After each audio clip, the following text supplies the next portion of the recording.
बार रमन जब अपने ऑफिस से आ रहा होता है, अरे पल पल न माने टिंकू जिया, अरे टिंकू जिया, अरे मेरा जिया, आज इश्क का मंजन चखूंगा पिया। गड्डी चांदी अच्छा लगा मार दी। तभी घर पहुंचने से पहले ही उसकी गाड़ी अचानक खराब हो जाती है।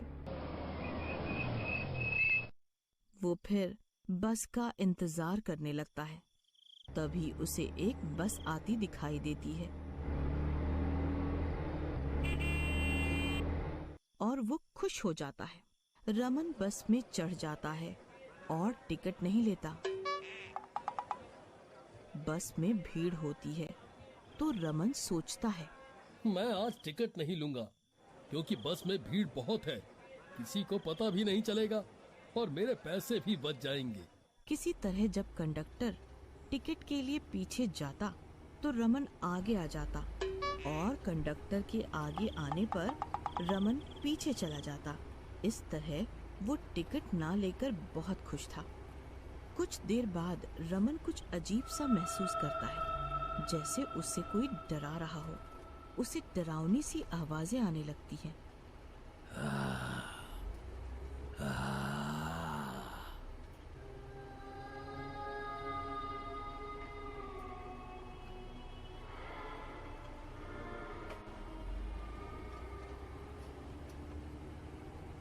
कुछ देर बाद बस एक स्टैंड पर रुकती है। तब रमन उस बस के ड्राइवर से पूछता है, मुझे इस बस में डरावनी सी आवाजें क्यों आ रही थीं? ऐसा क्या है इस बस में? ड्राइवर उसे बस कंडक्टर की कहानी बताता है। इस बस में एक बार एक कंडक्टर को मार दिया गया था। किसने और क्यों मारा उसे? ये उन दिनों की बात है जब उस दिन हमारी बस हिमालय की तरफ जा रही थी। रात बहुत हो गई थी, सर्दियां भी बहुत थी। उस टाइम तो कोहरे से धुंधला धुंधला सा दिखाई दे रहा था। तो हम दोनों उस दिन बस को धीरे धीरे चला के ले जा रहे थे। तभी 4 आदमी आतंकवादी इस बस में चढ़े। लाओ, आप अपनी टिकट के पैसे दो। कंडक्टर ने जब टिकट के पैसे मांगे तो उन्होंने देने से मना कर दिया और इस बात पर कंडक्टर की उनसे लड़ाई हो गई। सब बहुत गुस्से में थे। जाओ उतरो हमारी बस से, हम आप लोगों को इस बस में नहीं बैठाएंगे। क्यों नहीं बैठाओगे? हम इसी बस में बैठ कर जाएंगे। तुझे जो करना है कर ले। क्या करोगे तुम मेरा? मुझे मारोगे क्या?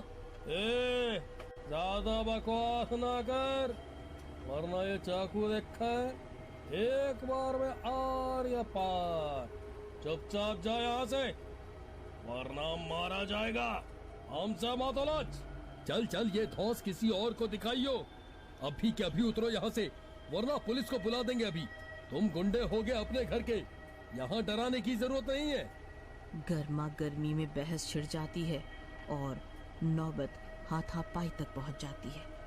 बस रोको, ये आतंकवादी बस में घुस आए हैं और बिना टिकट लिए ही बैठना चाह रहे हैं।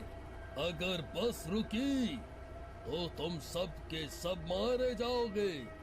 ये बस अब हमारे अंडर है, बस नहीं रुकनी चाहिए। ये सब देख के बाकी की सवारियां परेशान हो जाती हैं और चिल्लाने लगती हैं, क्योंकि उन्हें अपनी जान का खतरा दिखने लगता है। ड्राइवर सोच में पड़ जाता है कि बस रोकेगी नहीं, क्योंकि टिकट के पैसों से ज्यादा जरूरी सवारियों की जान थी। मारपीट में गुस्से में आतंकवादियों ने उस कंडक्टर को चाकू से मार दिया। तब से वो अब भूत बन गया।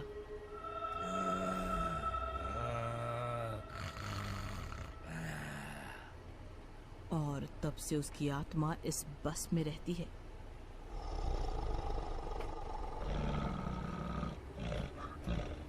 और उन आतंकवादियों का इंतजार करती है। ये सब सुन के रमन सदमे में आ जाता है और पूछता है, क्या सच में ऐसा हुआ था? हाँ हाँ, यही सच है।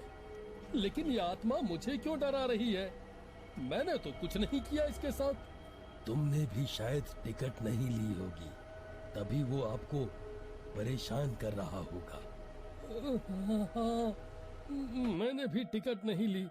नहीं नहीं, मुझे माफ कर दो। मैं आज के बाद फिर कभी ऐसा नहीं करूंगा। हाय राम, आज तो बच गए। कुछ दिनों बाद जब वो भूतिया बस वहाँ से निकलकर जाती है, तभी वो 4 बदमाश लड़के उस बस में चढ़ते हैं। पारदेसी पारदेसी जाना नहीं, जाना नहीं, हमें छोड़ के, हमें छोड़ के।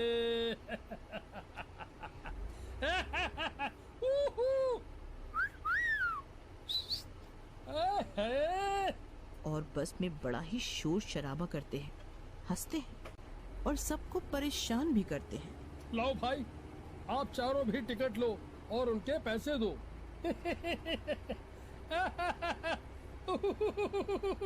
कहते हैं पैसे चाहिए। भाइयों, इस कंडक्टर को देखो तो सही, बड़ा आया टिकट देने वाला। टिकट तो लेनी ही पड़ेगी। कंडक्टर और उन लड़कों में कुछ देर तक बहस होती है और वो भूतिया कंडक्टर सब सुन और देख रहा होता है।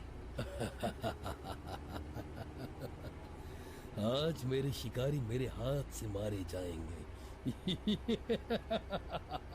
और उस भूतिया कंडक्टर की आत्मा उस कंडक्टर के अंदर घुस जाती है। उसकी आंखें एकदम लाल लाल, मुंह बड़ा भयंकर और बड़े बड़े दांत और नाखून होते हैं। चेहरा बहुत ही डरावना हो जाता है और वो अपने भूतिया रूप में आ जाता है। ए, ये सब हम क्या देख रहे हैं? ये क्या है? ये तो कोई भूत है। ये तो हमें मार ही डालेगा। नहीं, हमें कोई बचाओ, बचाओ, इस भूत से कोई तो बचाओ। याद करो वो दिन जब तुम सब ने मुझे इसी बस में बारी बारी से चाकू से मारा था।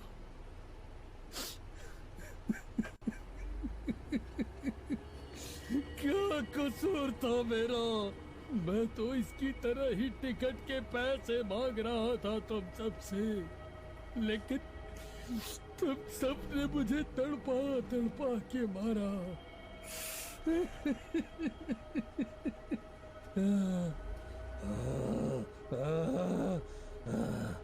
आज मैं तुम्हें जिंदा नहीं छोड़ूंगा। नहीं नहीं, ऐसा मत करो, हमें माफ कर दो। हम फिर कभी भी ऐसा नहीं करेंगे। अब तुम सब मुझसे बचकर कहाँ जाओगे? भागो, भागो, कहाँ भागोगे? नहीं, नहीं, नहीं जाने दो, हमें छोड़ दो।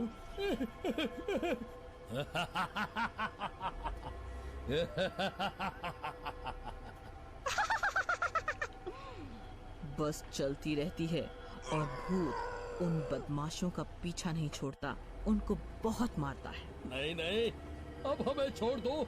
हम अब से किसी के साथ भी ऐसा कुछ नहीं करेंगे। हमें मत मारो। नहीं, आज तो मैं तुम सबको नहीं छोड़ूंगा। तुम्हें मार कर ही तो मुझे इस आत्मा से मुक्ति मिलेगी। इसी तरह अंधेरा हो जाता है। जोर जोर से बारिश होने लगती है, बिजली कड़कने लगती है, लेकिन बस नहीं रुकती। वो अपनी रफ्तार में चलती रहती है। कुछ देर और चलने के बाद बस एक पहाड़ी पर जाके रुकती है और सुनसान पहाड़ी, भयानक आवाजें और साए साए हवा चलने लगती है। घना अंधेरा छा जाता है।